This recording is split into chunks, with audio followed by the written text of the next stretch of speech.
सर्वात आधी तुम्हा सर्वांना नवीन वर्षाच्या हार्दिक शुभेच्छा। आता घरातच बनवा एकदम स्पॉन्जी केक असा हा, आणि तेही पार्लेजी बिस्किटपासून। खूपच टेस्टी आणि स्पॉन्जी असा हा केक बनतो, तुम्ही बघू शकता येथे, आणि कमी ते कमी साहित्यात बनतो। मी लक्ष्मी, माझ्या रेसिपीमध्ये तुम्हा सर्वांचं खूप खूप स्वागत आहे। चला तर मग सुरुवात करूयात केक बनवण्यासाठी। मी येथे पार्लेजीचे 5 पॉकेट घेतलेले आहे। हे 5-5 रुपयाचे असे हे पॉकेट आहेत।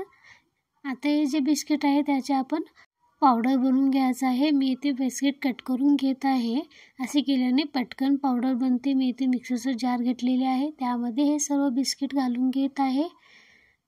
एकदम सॉफ्ट असा आपल्याला हा पावडर बनवून घ्यायचा आहे, आणि खूपच झटपट बनतो। पावडर बनायला देखील टाइम लागणार नाही।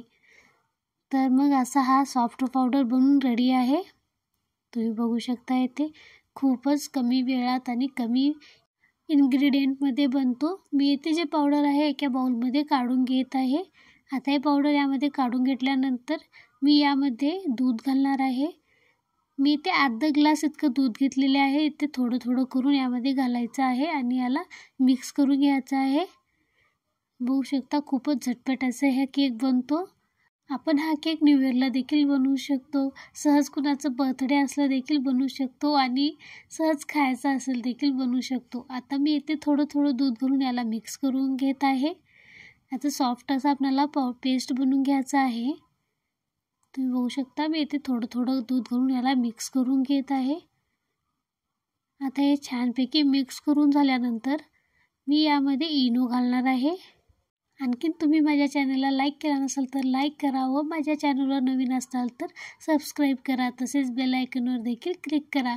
बेल आयकॉनवर क्लिक केल्यामुळे मी जे कोणते व्हिडिओ अपलोड केले त्याचे नोटिफिकेशन तुम्हाला सर्वात आधी मिळेल। मी येथे इनोचे एक पॉकेट घेतलेले आहे, ते पूर्ण यामध्ये घालत आहे। इनो यामध्ये घातल्यानंतर त्यावरती थोडंसं दूध घालून याला मिक्स करून घ्यायचं आहे। तुम्ही या ठिकाणी खायचं सोडा देखील वापरू शकता। आता याला मिक्स करून घ्यायचं आहे। हे छानपैकी मिक्स करून झाल्यानंतर आपल्याला याला स्टीम करायला ठेवायचं आहे। बघू शकता येथे ते छानपैकी मिक्स करायची कन्सिस्टन्सी अशी राहिली पाहिजे, तरच आपलं केक परफेक्ट बनते। आता मी येथे एक पातेले घेतलेले आहे, त्याला मी थोडंसं तेल लावून घेत आहे। मी या ठिकाणी बटर पेपर वापरत नाही आहे, तुमच्याकडे असेल तर तुम्ही वापरू शकता। आता याला छानपैकी तेल लावून झाल्यानंतर मी येथे थोडंसं मैद्याचं पीठ घालत आहे, आणि त्याला स्प्रेड करून घ्यायचं आहे अशाप्रमाणे। असे केला तरी आपले केक खाली चिकटणार नाही। असलाच तर तुम्ही बटर पेपर यूज करू शकता। आता हे छानपैकी लावून झाल्यानंतर यामध्ये जो आपण पेस्ट बनवून ठेवला आहे ते या घालून घ्यायचं आहे। तुम्ही बघू शकता येथे खूपच कमी वेळात हा केक बनवून रेडी होतो, आणि टेस्टी देखील बनतो। आता हे सर्व यामध्ये घालून झाल्यानंतर आपण याला थोडंसं हलवून घेतल्यासारखं करायचं आहे, म्हणजे जे कोणते यामध्ये होल असतील ते मिटून जातील। अशा प्रकारे मी येथे काजू ठेवत आहे। तुम्ही या ठिकाणी टूटी फ्रुटी देखील यूज करू शकता, बाकीचे कोणते ड्रायफ्रूट असतील तर ते देखील वापरू शकता। आता मी येथे कढई गरम करायला ठेवत आहे, त्यावरती मी एक प्लेट घेत आहे।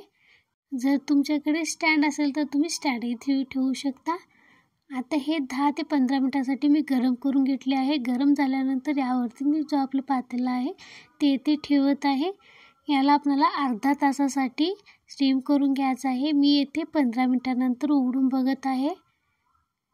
जे आपले काजू आपण लावले होते ते स्टीम होताना मध्ये जात आहेत, म्हणून मी आणखीन थोडेसे काजू साईडने लावून घेत आहे। आपली गॅसची फ्लेम मीडियम ठेवली पाहिजे। आता हे लावून झाल्यानंतर मी याला असे झाकून ठेवणार आहे। आणखीन 15 मिनिटांनंतर मी याला उघडून पाहत आहे। तुम्ही बघू शकता मस्तपैकी फुललेला आहे। आपलं हे जे पेस्ट होतं अर्ध पातेलं होतं, आता हे पूर्ण भरून झालेलं आहे, म्हणजे मस्त फुलून आलेलं आहे, आणि छानपैकी वाफलेला देखील आहे। तुम्ही बघू शकता इथे तूथपिनला थोडंसंही लागलेलं नाही, म्हणजे परफेक्ट बनलेलं आहे। आता हे पूर्णपणे थंड झाल्यानंतर मी याला चाकूच्या साहाय्याने साईडनं करून बघत आहे। आधीच ते सुटलेलं आहे साईडनं, बघू शकता तुम्ही, तरी पण मी याला थोडंसं सैल करून घेत आहे। आता आपण याला काढून घेऊयात. एकदम परफेक्ट असा हा केक बनवून रेडी होतो. बघू शकता येते मस्त, थोडंसं चिकटलेलं नाही. माझा हा पातेला थोडंसं पातळ होतं म्हणून थोडंसं बुडाला ब्लॅक झालेलं आहे, थोडंसं करपल्यासारखं झालेलं आहे, पण काही होणार नाही. ते मस्त छानपैकी फुलून देखील आलेला आहे. तुम्ही बघू शकता जाळीदार दिसत आहे. परफेक्ट असा हा केक बनून रेडी आहे. मी तुम्हाला इथे कट करून देखील दाखवते. बघू शकता येते मस्त स्पॉन्जी असा केक बनलेला आहे. माझी ही रेसिपी कशी वाटली कमेंट्समध्ये नक्की सांगा. आवडल्यास माझ्या चॅनलला सबस्क्राईब करा. चला तर मग पुन्हा भेटूया अशाच एका छानशा रेसिपी बरोबर.